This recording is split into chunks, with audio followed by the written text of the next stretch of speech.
This is Ted Husing taking you way out to the tall timber country where they do things in a big way. And old Mother Nature grows things in a big way. Grows the stuff that makes it possible for sport followers everywhere to have sports to follow. Yes, I mean trees. Because without trees, there'd be no wood. And without wood, about the only sport left is shooting marbles. But don't worry, there are plenty of trees to provide wood for its all-important part in sports. Take baseball, for instance. The bat that puts the big thrill in our national pastime started out as a seedling ash tree. So if there were no forests, figuratively speaking, there'd be no baseball as it is played today. Here's another great sport, hockey. The sticks that move that puck up and down the ice are, of course, made of wood.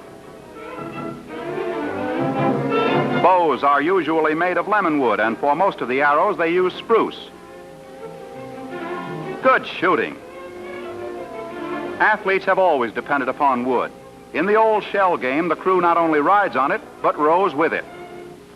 Without the forests, where would bowling be? We need maple for the alleys and maple for the pins.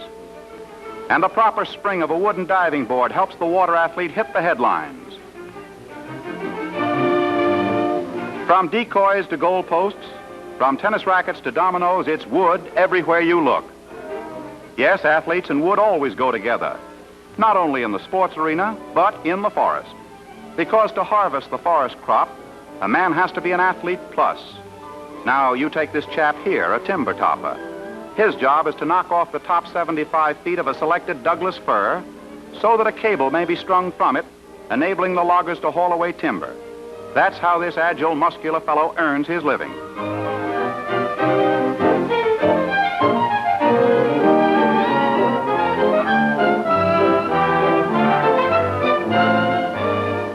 Even though he doesn't get his name in the paper, doesn't perform in front of cheering crowds, he's a real professional athlete. And right now, loaded with 75 pounds of fancy equipment and with no caddy, he's headed for a dizzy lie.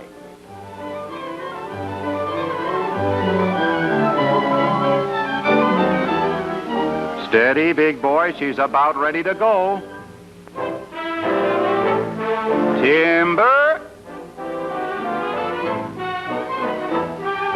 A guy's got to have plenty of nerve in a situation like this. Look at that tree sway, and look at him swing with it. Say, he's just as happy a winner as a fellow who has just completed a dash of 40 yards for a touchdown.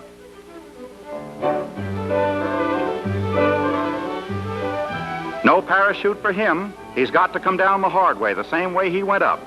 Well, we'll leave him on his perch and go on to another type of timber athlete.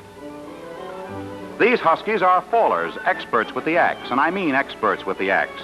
Look at those body blows. Every wallop has to be in just the right spot so that the forest giant will hit the canvas in just the right spot. They have to pitch him right down the middle of the fairway so that the toppling timber won't injure the other trees, because that's our future timber supply. Yes, sir, the angle of the cut is accurate to the inch. She's going to hit the canvas right where they figured she would. Right down there. Put the boxes a little more to your left, buddy. That's where she's going to land. Over a little more. That's it. That's the spot.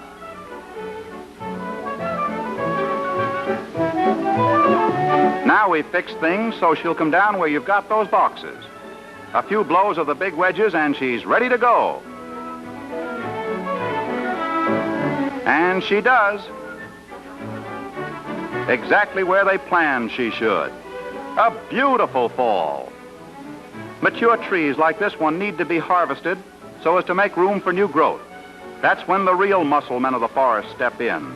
Of all timber athletes, the bucker with his has to have the greatest stamina.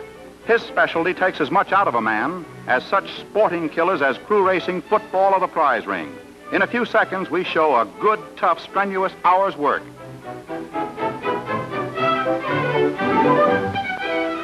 Unlike the boxer, the crewman, or the wrestler, the lumberjack is no once-in-a-while performer. He does his stuff every day, hour after hour of grueling action that calls into play all of a man's muscles.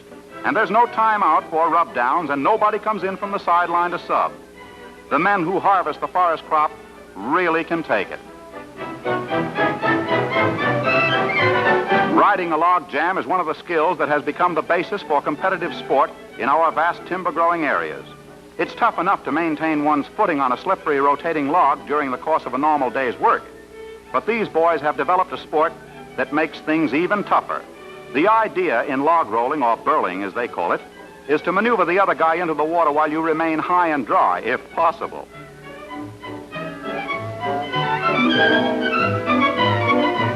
It's very fancy footwork, and each man for himself, as spiked shoes do their stuff on the precarious underpinning.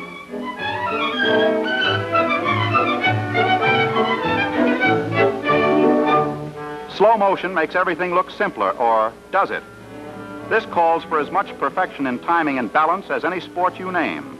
Of course, eventually, one of these disciples of Paul Bunyan is going to go right on his ear.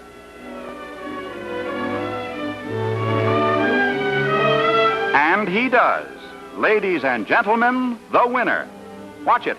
Oh, he wins, but he too is losing his balance, and he goes overboard for a ducking. Here's an advanced form of burling. Instead of the log rotating on its normal axis, the lumberjack makes it roll end over end, and believe me, to do this one, you've got to have educated feet. It's like perpetual motion. You can't stop unless you get off, and you can't get off unless you fall off. So there you have it. Well, the technique does look simple.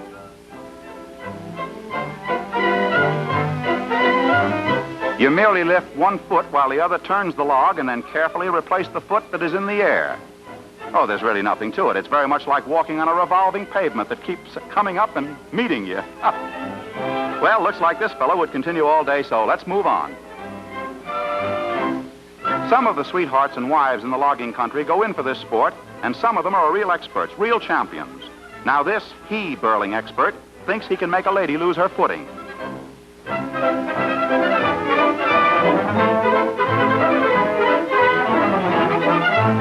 Go on, keep it spinning, sister. You've got him on a merry-go-round.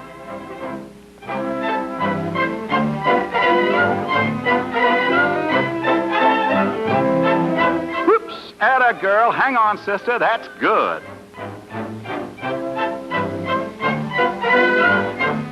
And a very pretty finish to a very pretty performance. As we travel through any of America's great timber country today, we realize more than ever the close relationship among trees and sports and athletes. From trees like these come the implements of sport. In the midst of growing trees, we find the timber athlete. And wherever we find big timber, we find the sportsman.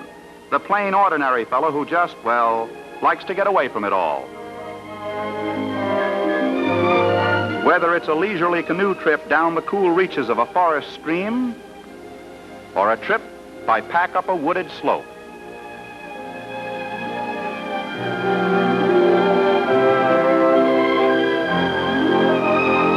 Or perhaps it's fishing, camping, or just living close to nature in your favorite outdoor playground. And thanks to man's careful supervision of nature's green bounty, the big forests will continue to lure the sportsman as they have been doing since way, way back. And could I go for a bit of scenery like this myself? Man. Or could I go for a bit of this, too? Oh, boy. Or would I go for this? Yes. And a sunset like this, could I? I not only could go for it, I'm going. So long, folks.